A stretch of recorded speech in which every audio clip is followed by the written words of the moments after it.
Chris, you're at an energy conference in Melbourne this week. That's timely. Tell me your read on this resumption of the climate wars. Yeah, it's an interesting proposition, isn't it? We're having climate ambition put up against cost of living, and I think that Peter Dutton's taking a higher risk approach, because you'd have to think that in those teal seats in particular, it will be very difficult to win them back with this kind of argument. So again, you might see those splits opening up inside the coalition. But he clearly believes that this is a powerful message which will resonate with lots of households who are suffering under the cost of living. And I think the government will also be pretty happy with this as well, because at the moment we're not focusing on their plan and the extraordinary difficulties with delivering their plan, but more on the over the horizon about whether or not we'll have nuclear energy in Australia. And that's not really the issue for us in the short term, Kieran. The real issue is what we do in the next 2 to 3 years, and the next 6 in particular. Don't forget, the government's target for renewable energy on the East Coast grid, which covers South Australia as well, is 82% renewables in the next 6 years. We have 40% at the moment.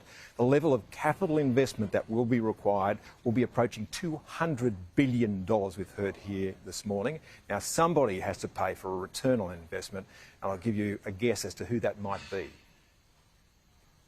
Yeah, this is, I mentioned this earlier when I spoke to Eamon Fitzpatrick and David Gazzard, our panel, that it's a return to fights of years gone by, but what it is a shift in, Chris, and to me, it is no longer the small target strategy that we've seen from recent oppositions. This is one very, very big target, and Peter Dutton's taking it on a range of fronts.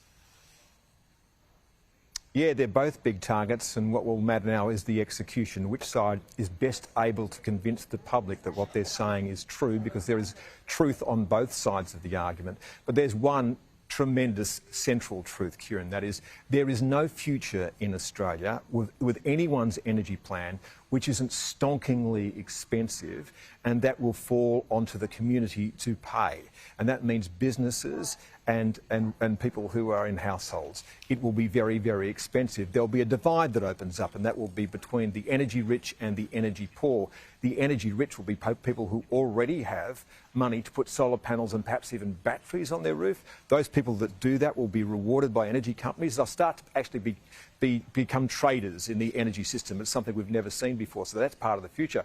Those people that aren't able to afford it, they'll still be on the grid, and on the grid, power will be expensive.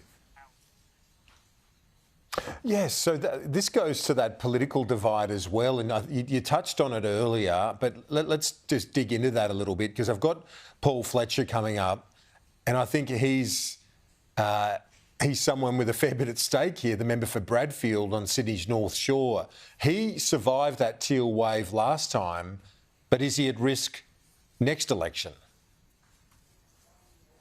I think absolutely. I think this is the gamble that Peter Dutton's making. Now, do people care more about their energy bills than they care about the environment? And that's what's being sold. Whether or not that's a true argument or not, leave that to one side. But that's the sales pitch. People haven't been thinking much about the way that the energy system works, and the ignorance of the energy system and through this transition plays very much in favour of those people who would just pick a target. The most absurd thing that we've seen through all this is the targeting of gas. There is nobody in that room today. That involves all of the best brains in the electricity sector in Australia and the gas sector that thinks there is any future that doesn't include gas, because what happens with wind and solar power is they're intermittent. They spike up, they ramp down.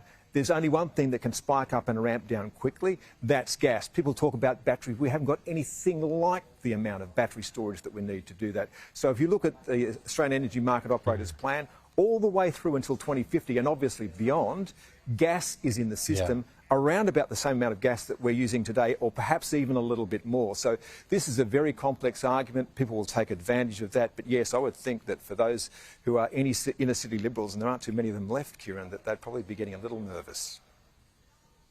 Yeah, indeed. This is quite an interesting battle line that Peter Dutton has drawn, but he seems convinced that cost of living issue is going to be one that will overwhelm all else. Chris Uhlmann, thank you as always. I very much appreciate it. We'll talk to you next week.